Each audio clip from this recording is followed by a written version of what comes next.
সেই সিকিমের পর আবার এখানে কেমন লাগছে? বলে সিকিমের পর আমরা সেই এক জায়গায় হয়েছি, সব সেই এক ভাইদেরকে নিয়ে। এটাই আমাদের কাছে, এটাই আমার কাছে আজকে দিনে অ্যাচিভমেন্ট। একদম। কারণ হচ্ছে এই যে আজকে ওদের ভালোবাসা, এই ভালোবাসার জন্য মিঠুনদার সাথে আমরা দৌড়ে সবসময় আছি, অল টাইম। একদম অল টাইম আমাদের বস মিঠুনদা। একদম একদম। এই যে আজকে ওদের এই ভালোবাসাটা, এই ভালোবাসাটাই আমার কাছে সব থেকে বড় জিনিস। একদম একদম।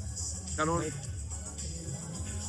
এই ভালোবাসার টানে যে এরা যে বারবার আসছে, এই যে ভালোবাসাটা আমি দিতে পেরেছি, এটাই আমার কাছে সব থেকে বড়। এটাই আজকের দিনে আমার কাছে অ্যাচিভমেন্ট। মানে একটা টাইমে আমাকে কিছু অনেকেই বলেছিল যে তোর দ্বারা কিছু হবে না, আজকে আমার দ্বারা কি হচ্ছে কি না হচ্ছে, আজকে এরাই সেই প্রমাণ।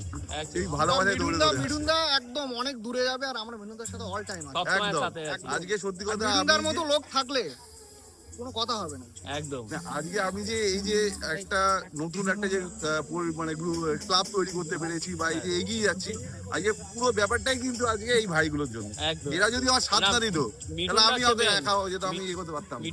মিঠুনদা না থাকলে আমরা কোথায় থাকতাম? যে যার বাড়িতে ঘুমাতাম। এখন এই মিঠুনদা আছে বলে আমরা এই রাইডটা করতে পেরেছি।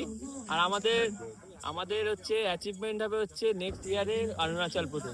একদম, এরপর তো হতেই থাকবে, এরপর তো প্রত্যেক মাসে আমাদের রাইড হতেই থাকবে। হবে কিন্তু অরুণাচল আমাদের হবে, ওটা তো একটা হিট ব্যাপার। ফাটাফাটি রাইড হবে। অরুণাচল আছে, লাদাখ হবে, নানা রকমের যে হবে, কিন্তু হ্যাঁ এরা যাতে সবসময় আমি এদেরকে পাই এবং এরা আমার সবসময় সাথে থাকবে, এটাই আমি চাই। আর কিচ্ছু না নাই।